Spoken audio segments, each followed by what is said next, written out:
Hey guys, it's Mo with Mujak. Another day, time for another video. And if you take a look outside right now, it's raining, it's pouring, and the old man might be snoring. Who knows? If you do not know that reference, please look it up on Google, your best friend. But that doesn't mean that you should be snoring too. Although the weather is gloomy, and you may be moody, and I may be good at rhyming, but you should try to stay positive, try to stay awake, and despite the humidity, please continue your English journey and please continue to weather the storm, because if you do, and when you do, there shall be light at the end of the tunnel. And of course, Mo is here to provide you with that light today with this week's vocabularies. Shall we get straight into today's list of words? And of course, before we get into the main menu of today, please drop a like and let's continue. So, beginning with word number one, which is peak, followed by advocate. And then we have heuristic. And last but not least, we have conjecture. Alrighty, beginning with word number one. What does peak mean? I'd like to cover two meanings of peak. So, number one, what is a peak? Oftentimes, a peak is the very tip or the top point of a certain object or a certain place.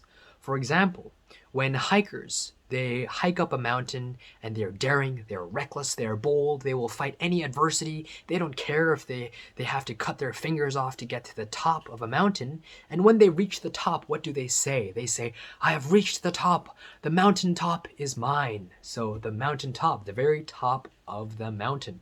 But what is a synonym for that? I have reached the peak of the mountain. The mountain peak is mine. The mountain peak. So the very top, the very tip point. Peak. So a peak is the highest point and edge of a certain land mass, or perhaps it can even be an object. Think about some objects that might have a peak. Alrighty. So please keep that word in mind. And the second definition for peak that I'd like to cover is taking a peek at somebody else's tests or taking a peek at a beautiful woman. Alrighty, what does that mean? So, peek is and can be a synonym for trying to look at secretly. So, whenever you will oftentimes see in elementary school, right? When kids are young, they want to look at others' test scores, or not test scores, test answers, because, I don't know, I want to have a good enough test score as my counterpart, right? And of course, Mo is guilty of doing this. He can admit it now because the elementary school teachers can't do anything about it because they're probably retired right now, but still, I shall like to confess my sins. As a young lad in second grade of elementary school, I used to always have these weekly spelling bees in Korean.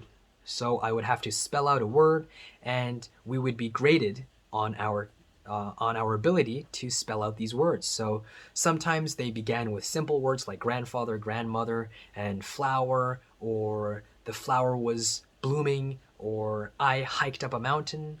And sometimes it was more difficult, such as the boy was riding his bike across the street, right? This is very difficult even for people now.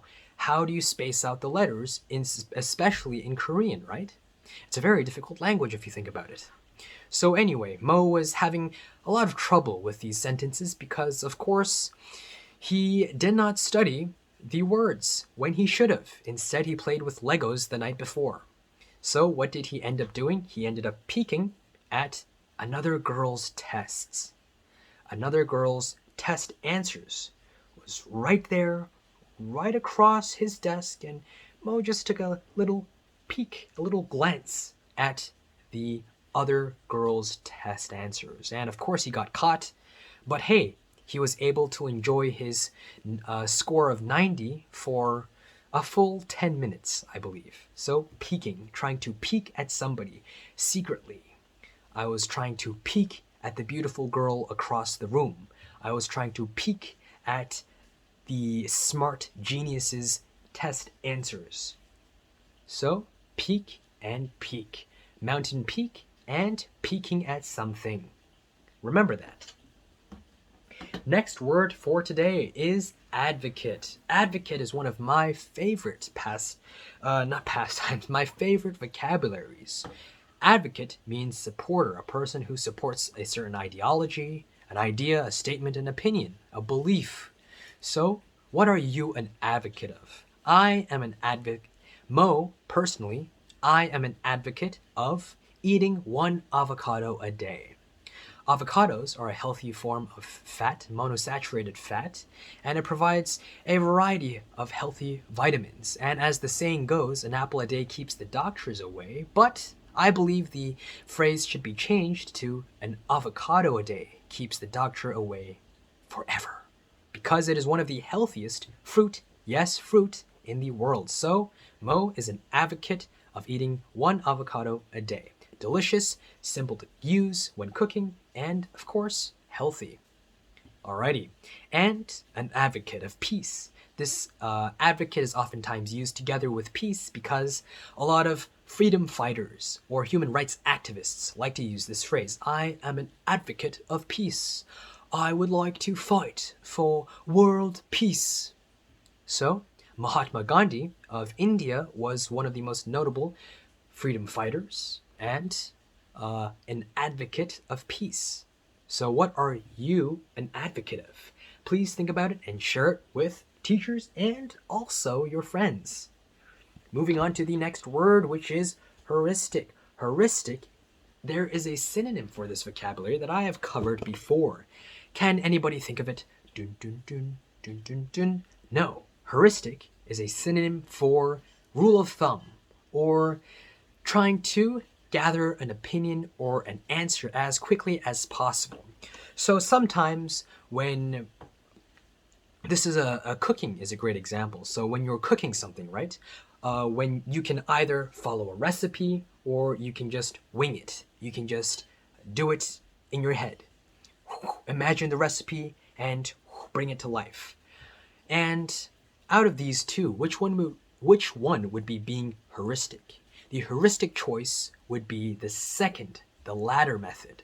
So just winging it, just getting all the ingredients and making it up as you go along.